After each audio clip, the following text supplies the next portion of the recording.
आनंदवन,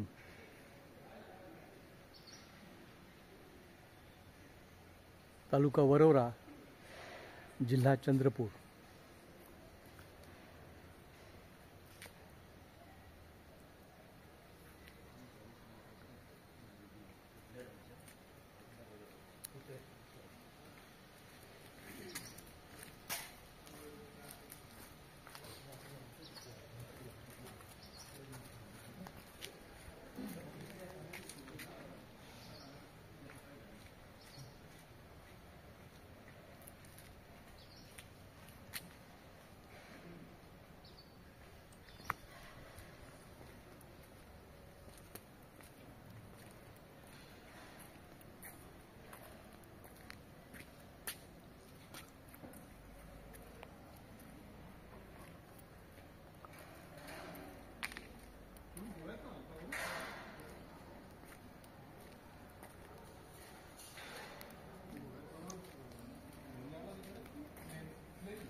आता बघा ना, आम्ही काल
जे पाहुणे येतात त्या पाहुण्यांना राहायचं त्यासाठी या खोल्या।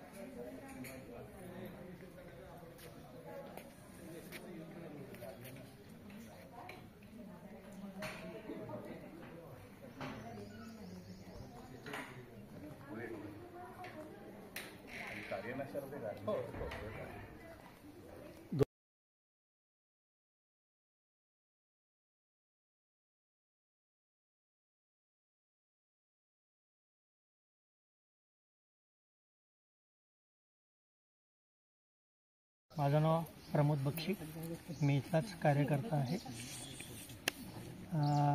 आत्ता आपण सगळ्यांनी डॉक्युमेंटरी बघितली, त्याच्यामध्ये साधारण अंदाज आलेला असेल की इथे कुठल्या प्रकारची कामं होत आहेत.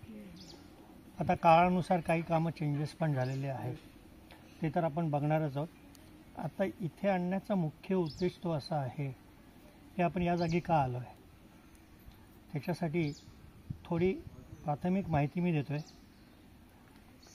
बाकीचा संपूर्ण संवाद तुमच्याशी डॉक्टर विकास आमटे संध्याकाळी करणारच आहेत, कारण ते आज आनंदवनाच्या पहिल्या दिवसाचे आय विटनेस आहेत. आज त्यांचं वय 78 वर्ष आहे चालू, तरी देखील ते अजून 15 ते 16 तास काम करतात. तर त्यांच्याकडनं आनंदवन एकदा समजून घेतलं की अर्धा आनंदवन नाही बघितलं तरी चालतं, कारण इथला दगड आणि सगळं त्यांच्या यानीच ते तयार झालेलं आहे. थोडक्यात बाबांचा पूर्व इतिहास म्हणजे बाबांचा जन्म एका फार मोठ्या जमीनदार घराण्यात झालेला आहे आणि त्या माणसाने या कामात पडावं, त्याच्या मागे जी काही कारणं आहेत ते मी सांगणार आहे. इथूनच साधारणतः 40 किलोमीटरवरती यवतमाळ जिल्हा चालू होतो. तिथे त्यांची स्वतःची म्हणजे वडिलोपार्जित चालत आलेली 500-600 एकर जागा, घरामध्ये आईवडील, त्याच्यानंतर 2 भावंड आणि 9 बहिणी, असा मोठा परिवार. पूर्वीच्या काळी असा परिवार असायचा. आपल्याकडे ज्या वेळेला आपल्या घरामध्ये नवीन पाहुणा येतो, छोटं मूल, त्याला काही दिवसांनी म्हणा, महिन्यांनी म्हणा, 1.5 महिन्यांनी म्हणा, आपण त्याचं जन्मटिपण बनवून घेतो की याचा पुढचा प्रवास कसा असेल. तर ज्यावेळेला बाबांची बनवण्यात आली त्याच्यामध्ये लिहिलेलं होतं की हा मुलगा वकिली चांगला करेल. आणि तो काळ असा होता की मुलांनी काय करायचं हे वडील ठरवायचं आणि मुलींचं किंवा स्त्रियांचं शिक्षण वगैरे सुरू झालेलं नव्हतं. बाबांना ॲक्च्युली डॉक्टर व्हायचं होतं, पण वडिलांच्या अगेन्स्ट जाता पण येत नव्हते. त्यावेळेचे ज्या काही संकल्पना होत्या, रूढी होत्या, त्याच्यामुळे बाहेर जाता येत नव्हतं. बाबांनी तो राग वेगळ्या पद्धतीने काढला की मला माझी इच्छा सोडून या कामात पडावं लागतं आहे. त्यांनी आपल्या वडिलांचे ॲक्च्युली पैसे उधळायला सुरुवात केली. बाबांचा जन्म 1914चा आहे. बाबांच्या खातीर त्यांच्या वडिलांनी 1936चं डबल कार्बोरेट रेसर गाडी त्यांना घेऊन दिलेली होती की ज्यावेळेला त्याची किंमत 38,000 होती. काय नाही, मुलाला पाहिजे ना म्हणून बाबा भन्नाट वेगाने ती गाडी चालवायची. त्यावेळेला संपूर्ण अखंड भारत होता. पाकिस्तान, ब्रह्मदेश वगैरे हे सगळे आपण एकत्रच होतो. मग इथून लाहोरला जा, कराचीला जा, अमृतसरला जा, ब्रह्मदेशला जा, असं फिरण्यात त्यांना छान मजा आणि फास्ट. त्याच्यानंतर बाबांचे कपडे बाहेरच्या देशातनं शिवून यायचे. बाबांना जंगलामध्ये जाऊन समोरासमोर वाघाची शिकार करायला आवडायचं. तुम्ही ताडोबाला जाणार आहात? हो. ताडोबाला जेव्हा जाल तुम्ही, त्यांच्या नियमाप्रमाणे तुम्हाला तुमच्या जिप्सीच्या खालती नाही उतरता येत. वाघालाही माहिती आहे कोण खालती नाही उतरणार. तो आरामात तुमच्या गाडीजवळ येतो, अगदी टायरजवळ येतो, सीटजवळ येतो, तुम्हाला छान पोजेस देतो. पण बाबा असे समोरासमोर करायचे 10 फुटावर, 15 फुटावर. आणि त्यांच्या कातड्यांच्या खोळी म्हणजे कवर सीट ते आपल्या गाडीला करायचं. त्याच्यानंतर हे अशा पद्धतीचं भटकणं त्यांचं चालू. बरं, श्रीमंतीची मस्ती म्हणजे किती असावी की एका टॉकीजमध्ये 4 तिकिटा करायचं आणि झोपून पिक्चर बघायचं. काय सांगता नाही येत ना. आता काय बडे घर के बडे बेटे आहे, शौक चाललंय. हां, जसजसे थोडे मोठे झालेत, वैचारिक मॅच्युरिटी यायला लागली, मग त्यांनी राजगुरू भगतसिंग बरोबर काम केलं. बाबा रवींद्रनाथ टागोरांचे डायरेक्ट विद्यार्थी होते. त्याच्यामुळे त्यांचं बंगाली क्रांतिकारकांशी फार चांगले संबंध आलेले आहेत. काही काळ बाबा त्यांच्याबरोबरही काम करायचे, म्हणजे राजगुरू वगैरे बरोबर. आणि असा माणूस या कामात पडणं, आता कुठल्या वडिलांना आवडणार आहे की आपल्या पोरांनी असं वागावं? प्रॉपर्टी बघायची नाही, स्वतः लग्न करायचं नाही, बहिणींचे लग्न करायचं नाही आणि अशी दुनियादारी करत फिरायचं. त्याच्यामुळे वडील नाराज असायचे. त्यांचे एक मित्र होते बरोबर, जे स्वतः ॲडव्होकेट होते. त्यांनी सांगितलं, असं वडिलांच्या शिव्या खाण्यापेक्षा इथे वकिली कर ना. बाबा म्हणे, वकिली करून काय करायचं, शेवटी पैसाच ना. नाही म्हणे, असं नाही, जे गरीब आहेत, ज्यांना गरज आहे, त्यांची वकिली कर, त्यांच्याकडनं पैसे घेऊ नको. बाबांना हा ऑप्शन चांगला वाटला की हां ठीक आहे, हे करता येईल आपल्याला. आपण आज तरी म्हणू शकतो की बाबा आमटेसारखा चळवळ्या माणूस कोण नव्हता. आता एवढे प्रोजेक्ट काढलेच नसते ना त्यांनी. झालं, भंगेंची युनियन काढली. त्यावेळेला टोपल्यांचे संडास असायचे, म्हणजे महिला साफ टोपल्यांमध्ये करून घेऊन जायचं. भंगी लोक ते काम करायचं. त्याच वेळेला काही दिवसांनी, साधारणतः महिन्याभराने, वरोरा गावामध्ये नगराध्यक्ष आणि उपनगराध्यक्ष यांच्या निवडणुका लागल्या. हे साहेब तिथे पण उभे राहिलेत, निवडून आले. भंग्यांना आनंद झाला की आता आमचाच माणूस उपनगराध्यक्ष झाला आहे, म्हणून सगळे त्यांच्याकडे गेले. बाबांना भेटलेत, म्हणे आमच्यासाठी काहीतरी करा, आम्ही अत्यंत घाणेरडं काम करतो आहे, आम्हाला समाजामध्ये किंमत नाही आहे, तर काहीतरी करा. बाबांनी समजावून सांगण्याचा प्रयत्न केला. अरे कुठलं घाणेरडं काम करत आहे, कोण म्हणतं घाणेरडं काम आहे? म्हणजे तुम्हाला म्हणायला काय जातं, तुम्ही थोडी साफ करताय. अरे म्हणे, ही जी व्यवस्था केली ही समाजाची पूर्वीची होती. जातीचे लेबल माणसांनी लावलेले आहेत. कोणतंही काम चांगलं आणि कोणतंही काम वाईट असं नाही आहे. तुम्ही जर असं म्हणत असाल तर मी येईन तुमच्याबरोबर. आणि बाबा अक्षरशः रोज 40 अंडा साफ करायचे. कदाचित ती या कामाची नांदी असावी की इतकी घाण जर मी डोक्यावरून नेतो आहे, कारण पावसाळ्यात वगैरे ती सगळी घाण अंगावर पडणार, इतकी घाण मी जर स्वतःच्या डोक्यावरून नेतो आहे तर त्याच्यापुढे कुष्ठरोगी काहीच नाही आहे ना. संपूर्ण पट्टा जो होता हे ताडोबा जंगल होता. एकट्यानेच बिंदास फिरणं, जंगलातली पाऊलवाट, तिकडनं फिरायला येत असताना एका नाल्याच्या बाजूला कढण्याचा आवाज येतो, म्हणून ते तिथे गेले. एक अत्यंत विद्रूप चेहऱ्याचा, नाक नाही, कान नाही, डोळे नाही, दुर्गंधी येणारा, आणि त्याच्यानंतर त्याला ज्या जखमा झालेल्या होत्या त्याच्यातनं अळ्या बाहेर पडत होत्या. असं पहिलं महारोग्याचं दर्शन त्यांना होतं. आणि नॅचरली बाबा घाबरले की असा एखादा माणूस असू शकतो, त्यांना कल्पनाच नव्हती. ते घरी जातात, एक पोतं घेऊन येतात, त्याच्या अंगावर टाकतात आणि घरातल्या घरात विचार विचार विचार चालू आहे. साधना त्यांना आश्चर्य वाटलं, जो माणूस घरातच थांबत नाही, आज 4 दिवस झाले बाहेर जात नाही आहे, काय झालं? मग त्यांनी सांगितलं, अगदी प्रामाणिकपणे सांगितलं की बुवा असा असा प्रकार घडला आणि मी घाबरलो आहे, मला ही माझी भीती दूर करायची आहे, त्याच्यामुळे मी माझं उर्वरित आयुष्य त्यांच्याबरोबर काढायचं ठरवतो आहे, तू येतेस का? साधनाताई म्हणाल, तुम्ही आहात म्हणजे मी आहे, पण या प्रॉपर्टीमधला एकही पैसा घ्यायचा नाही आहे. मला माझ्या आईने दिलेले 14 रुपये आहेत आणि ज्या लंगड्या गाईचं दूध पिऊन मी लहानाचा मोठा झालो आहे, ती लंगडी गाय, एवढीच आपली प्रॉपर्टी आहे. परत ताई म्हणतात, ठीक आहे, त्याच्यातच तुम्हीच आहात. आणि या अशा आगळ्या वेगळ्या कामाला सुरुवात झाली. जो माणूस रेसर कारमधनं फिरायचा तो सायकलवरती आला, जो माणूस फॉरेनचे कपडे घालायचा तो स्वतः सूत कातून त्याच्या हे करून स्वतःचे जाडे भरडे कपडे शिवणं आणि मग गावागावात वस्त्यांच्या दूर, बाजाराटीपासून दूर बसलेल्या महारोग्यांना गोळा करायचा. त्यावेळेला वरोऱ्यामध्ये R.K. पाटील म्हणून होते की जे भारतातले पहिले IAS ऑफिसर, आणि पंडित नेहरूंच्या काळामध्ये ते अन्नमंत्री होते देशाचे. ते याच गावचे आहेत. त्यांच्या आउट हाऊसमध्ये बाबांना त्यांनी राहण्याची परवानगी दिलेली होती. त्या माणसांना कळायचं नाही की हा माणूस कोण आहे. सगळं जग आमच्यापासून दूर जात आहे आणि हा माणूस आम्हाला नेतो आहे, आम्हाला आंघोळ घालतो आहे, आमची दुर्गंधी सहन करतो आहे आणि आमच्या जखमांमधल्या आळ्या देखील बोटांनी काढतो आहे.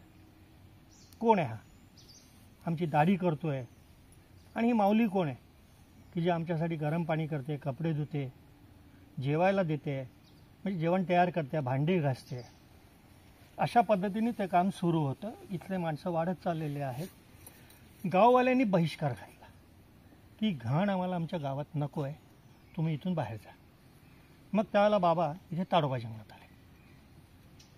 ताडोबा जंगलामध्ये आलेत. मग आलेल्या माणसांसाठी मग झोपड्या बांधा, पाण्यासाठी खड्डे करणा वगैरे असे प्रकार चालू झाले. आणि या अशा वातावरणांमध्ये या 2 मुलांचा जन्म होतो. मोठे विकास आमटे आणि मग धाकटे प्रकाश आमटे, या दोघांचा जन्म चालू झाला. वडिलांनी सुरू केलेल्या घाणेरड्या कामांमुळे यांना वरोऱ्याच्या कोणत्याही शाळांमध्ये ॲडमिशन मिळाली नाही. त्यांना भंग्यांच्याच शाळेत शिकावं लागलं. त्याच्यानंतर इथे सगळी माणसं जी आपण ज्यांना भेटणार आहोत, ही सगळी माणसं मग इथे यायला बाबांनी सुरुवात केली. मग त्याच्यामध्ये बाबांवरती एक फक्त स्टॅम्प लागला की यांनी कुष्ठरोग्यांचं काम केलं. पण असं नाही आहे. बाबांनी त्याच्यामध्ये अंध आहेत, मुकबधीर आहेत, अनाथ आहेत, परित्यक्त्या आहेत, सगळ्याच लोकांना त्यांनी आपल्या समवेत घेतला आणि आनंदवनाची संख्या वाढत चाललेली आहे. आता 14 रुपयाचा प्रवास कितीपर्यंत चालणार आहे? जरी त्यावेळची स्वस्ताई असली तरी खाण्याचे तर वांदे व्हायचेच. मग बाबा गावातल्या लोकांकडे जायचे, तासन तास 4-4 तास त्यांना उभं करायचे. बाबा सांगायचे की माझी माणसं उपाशी आहेत, तुमच्याकडे काही अन्नधान्य असेल किंवा तुमच्याकडे एखादा कुठला लग्न वगैरे सारखा कार्यक्रम झाला तर राहिलेलं जेवण आम्हाला देत जा, कारण माझी माणसं उपाशी. कारण कधीतरी भाताच्या पेजेवर नाही तर नुसतं पाणी पिऊन दिवस काढायचे. माणसं 13व्याचे जेवण पाठवायला लागले. या अशा पद्धतीने हा गाडा सुरू झालेला होता. आणि मग याच्यानंतर बाबांच्या या कामाची दखल घेणारे काही समाजात माणसं होते. त्याच्यामध्ये JRD टाटा ग्रुप जो आहे, टाटा ट्रस्ट, त्यांनी आपल्याला भरपूर मदत केली आणि अजूनही करतायत. त्यांची अट फक्त एकच की आमचं नाव कुठेही नको आहे, तुम्हाला जे पाहिजे ते आम्ही सगळं देऊ. त्याच्यानंतर काही समाजातले माणसं होते की फक्त 2 वेळचं जेवण मिळालं म्हणजे सगळं झालं असं नाही. रोजच्या याच्यासाठी आपल्याला बाकीच्या अन्य वस्तू लागतात, कपडा आहेत, भांडी आहेत, सगळंच आहे. एवढं सगळ्यांचं करायचं, भांडी कुंडी लागणारच आहे, सगळ्या प्रकारचं लागणार आहे. तीही माणसं पाठवायची आहेत. बाबांच्या मनात विचार आला की जर असं आपण प्रत्येक अडचणीच्या वेळेला लोकांसमोर जर असे हात पसरायला लागलो तर आपण काम करणं विसरून जाऊ.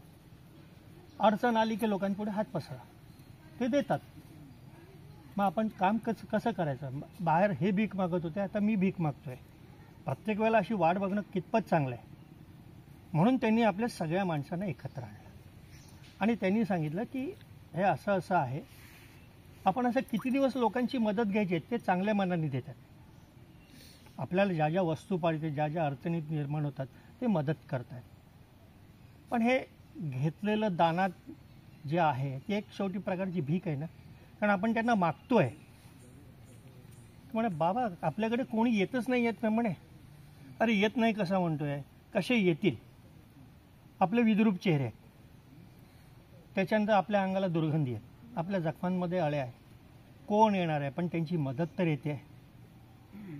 तर म्हणे आपलं समाजाशी बांधिलकी आहे की त्यांनी दिलेलं आहे तर आपण त्याच्या बदल्यात काही ना काहीतरी द्यायचं. बाबा आपण काय करायचं, काय करू शकतो?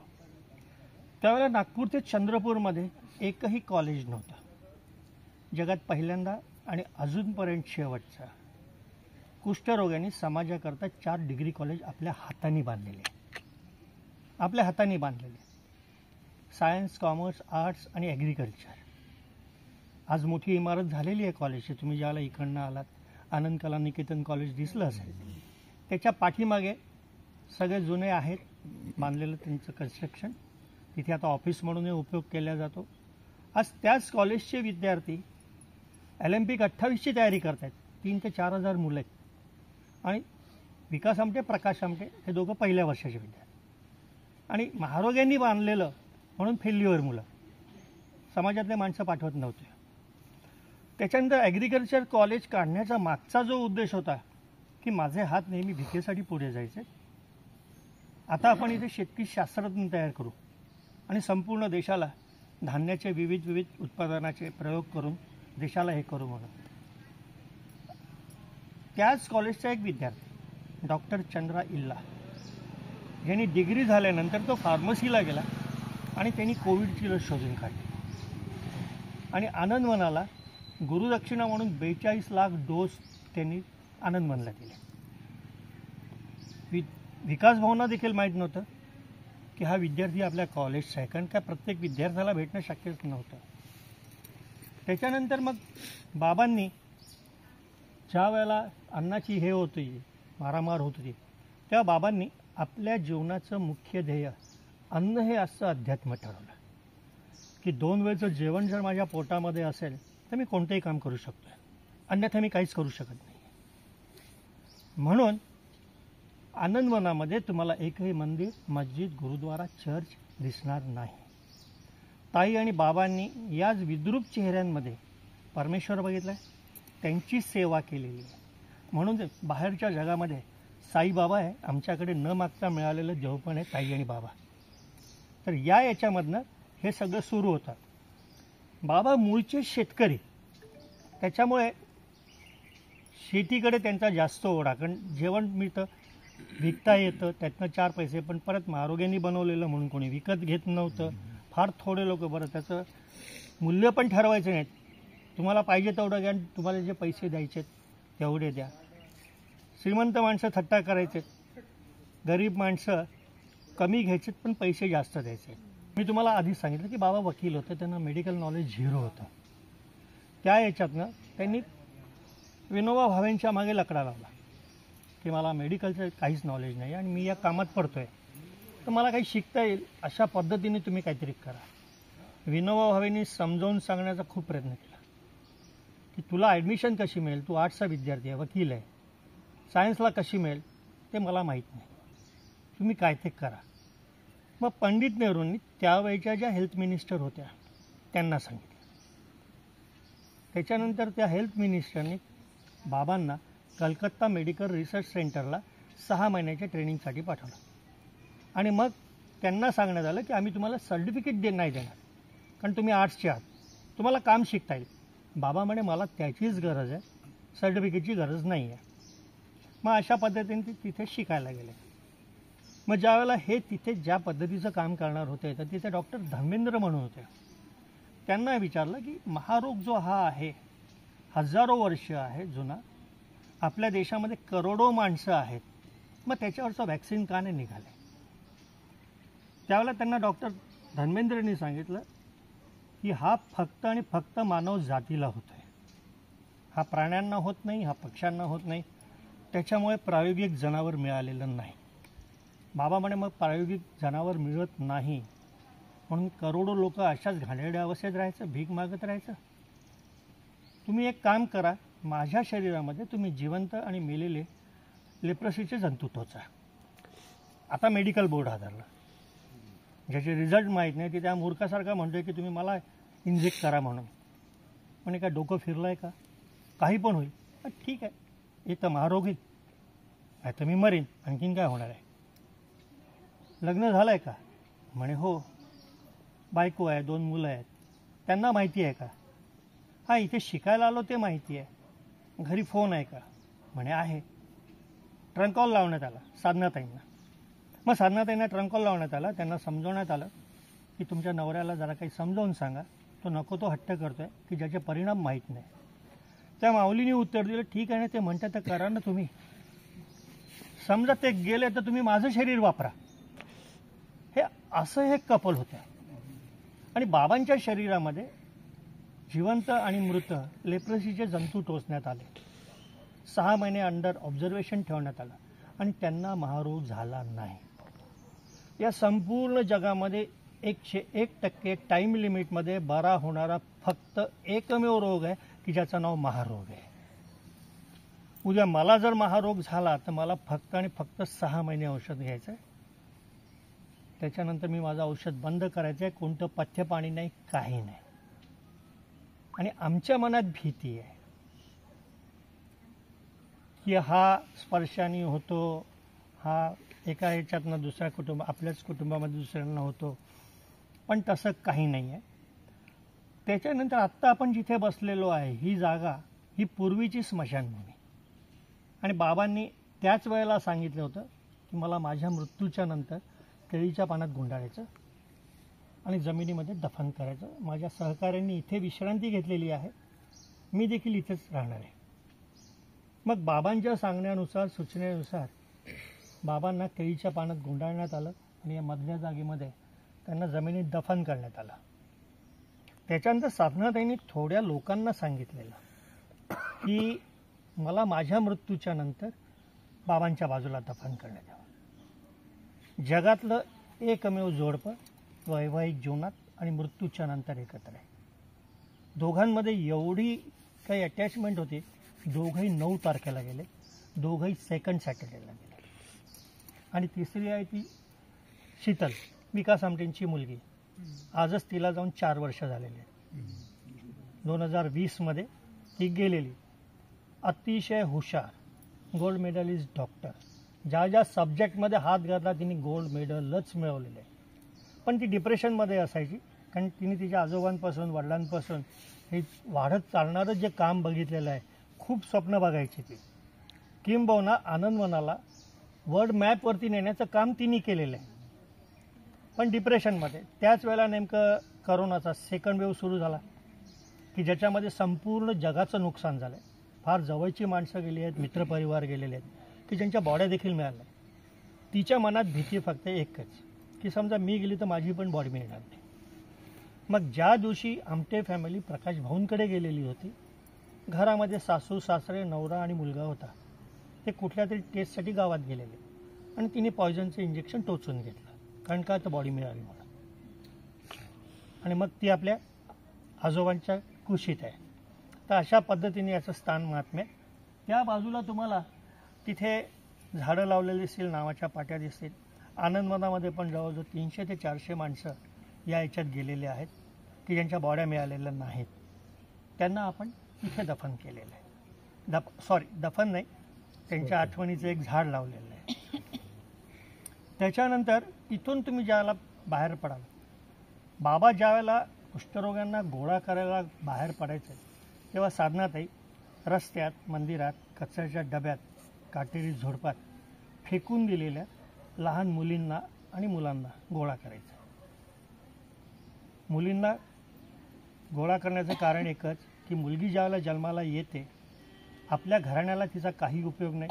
तिला लहानाचं मोठं करा, तिचं लग्न करा, तिला जे काही इश्यू होतील ते दुसऱ्याचा वंश वाढवणार आहे. म्हणजे एवढा खर्च सांगितला कोणी, त्यापेक्षा मरण्यासाठी सोडून द्यायचं. आपल्याकडे त्याला भ्रूणहत्या म्हणतात. ते त्याही काळात आहे आणि आजही आहे. तर तिथे त्यांचं प्रतिकात्मक स्मारक आहे. त्याच्यावरती लिहिलेलं आहे की अनाम कळ्यांची मुखस्मरणशिला, की ज्या कळ्या उमललेल्या नाहीत त्यांना खुरडू नका ना, त्यांनाही वाढीला वाव द्या. आणि दुसरी आहे बाजूला अनाम वृक्षांची स्मरणशिला, की जी कामं मी घर बांधण्यासाठी किंवा फर्निचर करण्यासाठी किंवा मला जाळण्यासाठी वापरण्यात आलेली आहेत. मला फक्त झाड तोडणं माहिती आहे, झाड लावणं माहीत नाही आहे. जेव्हा एखादं झाड असं वाढतं तर असे शेकडो वर्ष गेल्यानंतर एक ताडोबा जंगल तयार होतं. पण अजूनही दरवर्षी ताडोबा जंगल हजारो हेक्टर जळतं की वणवा लागतो माहीत नाही, पण दरवर्षी जातं. तर त्याच्यासाठी बाहेरच्या जगामध्ये समाजाची प्रवृत्ती आहे की झाडं तोडणं, आनंदमनाची वृत्ती आहे की झाडं लावणं. म्हणून झाडं हे करायचं नाही. बाबा अतिशय दूरदृष्टीचे होते. त्यांनी विचार केला की इथे ज्या वेळेला एखादा महारोगी जातो त्याला भेटायला त्याचे स्वतःचे माणसं येणार नाही आहेत आणि काही नाही. आपल्याकडे जसा जवळच्या नात्यात एखादा मृत्यू झाला की आपण त्यांच्या घरातल्या मुलांना जाऊन भेटतो, काहीतरी वस्त्रदान करतो आहे, टोपी देतो, पंचा देतो, शाल देतो, काही ना काहीतरी देतो, टॉवेल वगैरे, की तुम्ही एकटे नाही, आम्ही आहोत. बरं, ही माणसं अशी आहेत जिवंतपणी कोणी येत नाही, तर मेल्यावर येण्याचा प्रश्नच येत नाही आहेत. मग त्याच्या मागची संकल्पना अशी आहे की त्यावेळेला बाबांनी ठरवलं की आनंदवनात जेवढे मृत्यू होतील त्यांना जमिनीत दफन करायचं, त्याच्यावरती एक झाड लावायचं.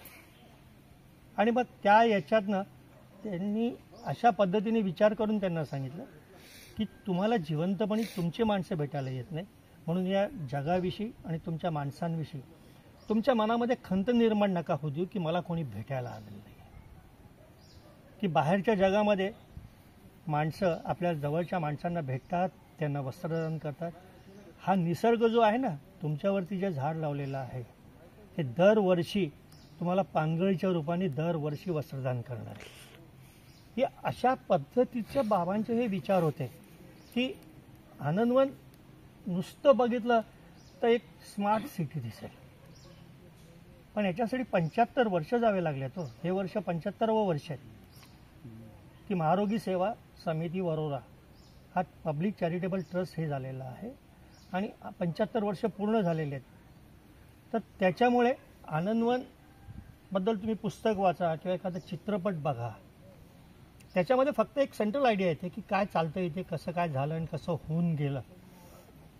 पण ॲक्च्युली आनंदवन अनुभवावं लागतं, कारण आनंदवन बघणं आणि आनंदवन दाखवणं दोन्ही गोष्टींचा त्रास होतो. कारण ही सगळी माणसं कुठल्या ना कुठल्या तरी वेदनेनी हे झालेली आहे. आणि ही जी माणसं आहेत, आता आपण त्यांना भेटणार आहोत, ही जी माणसं आहेत की ज्यांनी आनंदवन उभारलेलं आहे, ती माणसं आज आपल्यापेक्षा 40 ते 50% सगळ्या गोष्टी कमी आहे त्यांच्याकडे. तरी देखील त्यांनी जी कामं केली आहे त्याला जगात तोड नाही आहे. तुम्ही आता गेस्ट हाऊसला राहिला, तुम्हाला अशी एक तरी जागा मिळाली की जिथे नाव ठेवता येईल बेडशीट खराब आहेत, बेसिन खराब आहेत, टॉयलेट खराब आहेत, किंवा आम्हाला दिलेलं जेवण देखील काय कसंच तरी होतं, मिळालं का? मिळालं असेल तो म्हणून सांगा. हे सगळं त्यांनी दिलं आहे. आजचं जग जे आहे ना, हे कपड्यांवरनं स्टेटसवरनं ओळखलं जातं की हा माणूस काय पात्रतेचा आहे, आणि त्या ह्याच्याप्रमाणे आपण पुढच्या माणसाची वागत असतो. आमची माणसं दिसायला कशाही असतील, आंघोळ झाली असेल नसेल झाली, लंगडा असेल आंधळा असेल, डिफॉर्मिटी असेल, काही असेल, पण त्यांनी दिलेलं आहे ना. म्हणून बाबा त्यांना सांगायचे की अरे बाबा, हे मला भेटायला नाही आलेत, मी फक्त चालू केलं म्हणून मला भेटतात, बाकी तुम्हाला भेटायला आले तर तुमचे नातेवाईक आहे. जगातनं तुमचे नातेवाईक नाही आले ते सोडून द्या ना, पण हे तुमच्यासाठी येतात, माझ्यासाठी नाही येत आहेत. आणि आपल्याकडे आपल्यावरती चांगले संस्कार झालेले आहेत, म्हणून आपण म्हणतो की अतिथी देवो भव, की परमेश्वर कुठल्याही रूपामध्ये येईल आणि आपण आलेल्या पाहुण्याला तो घरातनं आनंदी चेहऱ्यानेच बाहेर जाईल आणि परत यायच्या इच्छेनेच घरी येईल. म्हणून आपण अगदी अडचण जरी आली तरी त्याला सगळं मनाप्रमाणे जेवढं करता येतं तेवढं करतोय. आज विकास आमटेंनी या माणसांना आणि बाबा आमटेंमुळे ही माणसं आज आनंदवनामध्ये फक्त मीठ, साखर आणि पेट्रोलियम लिक्विड करू शकत नाही, बाकी सगळं तयार होतं. आम्हाला कोणत्याही गोष्टीसाठी बाहेर जावं लागत नाही, आम्हाला सगळं इथेच मिळतं. अन्न, वस्त्र, निवारा, औषध, पाणी, घर, दार, लाईट सगळं फ्री ऑफ चार्ज, आणि प्रत्येकाला मानधन आहे. फक्त 2 माणसं मानधन घेत नाही, विकास आमटे आणि प्रकाश आमटे, बाकी आम्हाला सगळ्यांना मिळतं आणि सगळ्यांचा आरामात होत आहे अगदी. तर त्याच्यामुळे आता ज्या माणसांना आपण भेटणार आहोत, जी माणसं आपल्यापेक्षा सगळ्या गोष्टीतच कमी आहेत, आणि त्यांचं काम बघितल्यावर तुम्हाला तुमच्या मनाने जर ग्वाही दिली की माझ्याकडे सगळं आहे पण मी यातलं एकही काम नाही करू शकत, तर ॲटलिस्ट त्या समोरच्या व्यक्तीचं कौतुक तरी करायला पाहिजे ना. कौतुक शब्दाने होईल, कौतुक स्पर्शाने होईल. शब्दांपेक्षा स्पर्श खूप बोलून जातोय, तिथे शब्दांची गरज नाही पडत. त्यालाही आनंद होतो, तो स्वतःहून तुमच्याकडे बोलायला येणार नाही, कारण हजारो वर्ष आपण त्यांना वाळीत टाकलंय.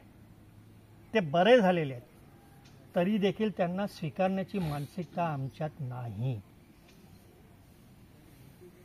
आणि मग त्या माणसाचं जर कौतुक झालं तर त्याला आनंद होतोय. आपण एवढं तर करू शकतो. मी काय आणि इथले बाकीचे कार्यकर्ते काय, आम्ही 24 तास यांच्याबरोबर, आमचं राहणं, खाणं, पिणं, जेवण, खाण सगळं यांच्या समवेतच असतं. त्याच्यामुळे मनातनं काढून टाका की त्याला सेकंड केला, त्याला शाबासकी दिली तर आपल्याला महारोग होईल.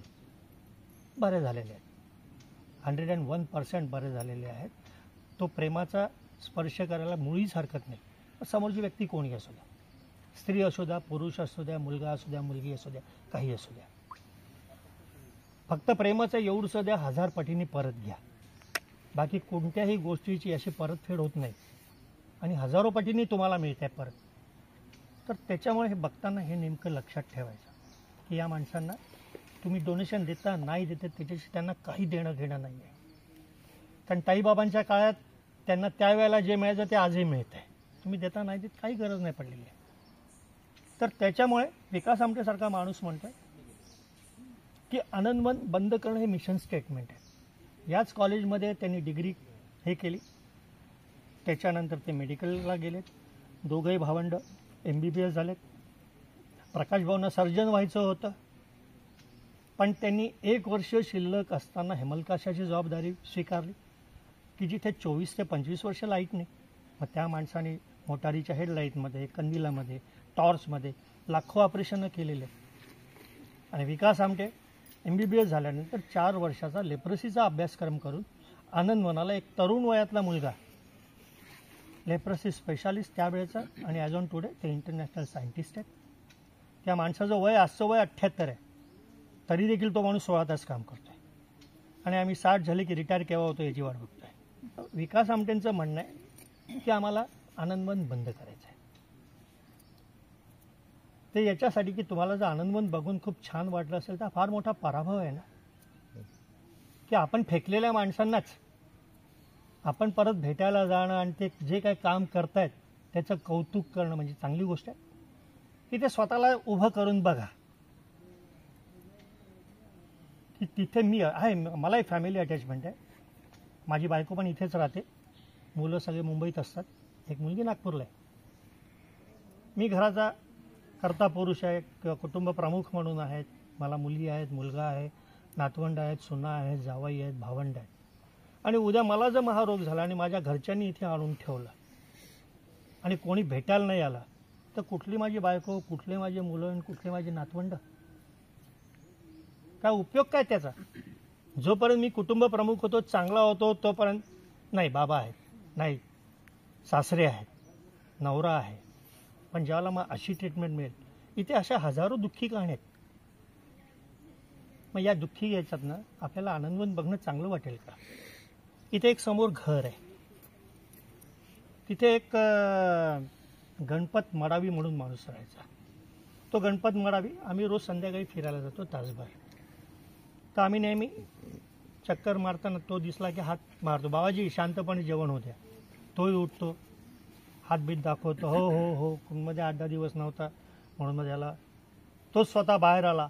मग त्याने सांगितलं की म्हणे भाऊ घरवाली गेली म्हणे, पोराचा सांगावा आला, 30 वर्ष भेट नाही झाली, नाही भेट झाली तर कमीत कमी 10व्याला तरी जाईन म्हणून घरी गेलो. सुनेनी एक खाट दिली, एक घोंगडं दिलं, ॲल्युमिनियमचं ताट दिलं, थाळी दिली, एक पेला दिला आणि प्लॅस्टिकचा मग चहा प्यायला दिला म्हणे. जाताना विचार केला होता की शेवटचा प्रवास पोराच्या खांद्यावरून करीन, पण सुनेला नाही पटलं मी असं आहे ना. मग मनात विचार केला की मग माझ्या पोरापेक्षा माझ्या भाऊचा खांदा काय वाईट आहे. हे जे आहे हे आतलं दुःख आहे की ज्याला ओपन नाही करतायत. आज तो माणूस विकास आमटेंना सांगतो. इथे एक आपुलकी म्हणून आहे, तिथे सगळ्या सिंगल बायका म्हणजे ज्यांचे नवरे एक्सपायर झालेले आहेत वगैरे अशा. एक दिवस एक बाई समोरनं येत होती. मला भाऊंनी विचारलं, प्रमोद हिची तुला स्टोरी माहिती आहे? म्हटलं नाही, मला सगळ्या गोष्टी त्यांच्याचकडनं समजल्या, नो डाऊट. पण ही अकोल्याची, हिचा नवरा लेक्चर आहे, पदरी 2 मुलं होते, तिला महारोग झाला, नवऱ्यांनी इथे आणून ठेवलं. 4-5 वर्षे तिला भेटायला येत होता, मुलांना घेऊन येत होता, काही सामान घेऊन यायचा, पैसे देऊन जायचा, सगळं. मग हळूहळू कालांतराने कमी झालं. याही गोष्टीला 17-18 वर्ष होऊन गेले. शेवटी आई आहे, मुलांची आठवणीला घरी गेली, दरवाजा वाजवला. दरवाजा एका मंगळसूत्र घातलेल्या बाईंनी दरवाजा उघडला. समोर हिचाच फोटो हार घातलेल्या अवस्थेत होता. तिला समजलं की आपली जागा नेमकी कुठे आहे. त्या बाईंनी विचारलं, बाई तुम्ही कोण, कुठल्या? तिने सांगितलं नाही म्हणे मी ज्याला अडचणीत होती त्या साहेबांनी मला खूप मदत केली होती.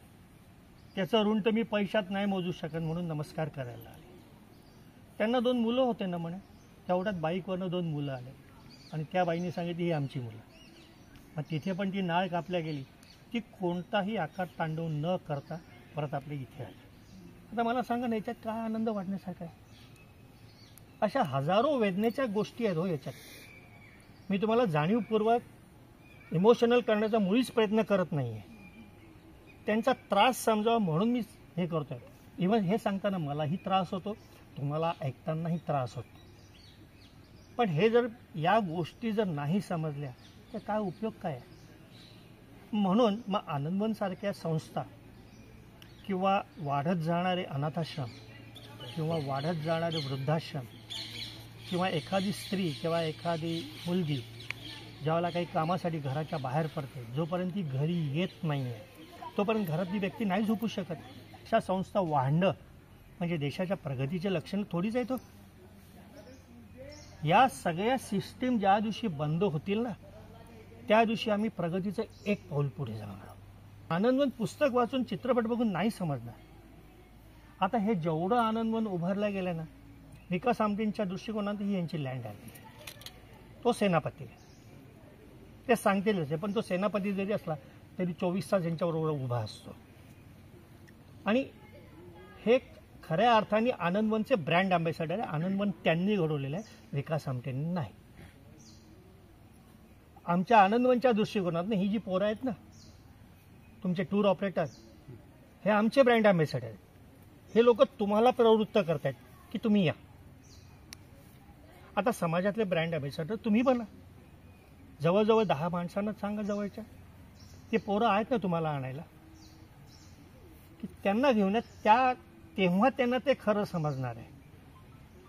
नाही तर मग आपण उगेच 15 ऑगस्ट 26 जानेवारी भारत माझा देश आहे, सारे भारतीय माझे बंधू भगिनी आहेत. मग सारे भारतीय माझे बंधू आणि भगिनी आहेत, हे आकाशातनं टपकलेले नाही आहेत ना. याच्या दृष्टीनं जर तुम्ही आनंदवन बघितलं तर आनंदवन समजणार आहे.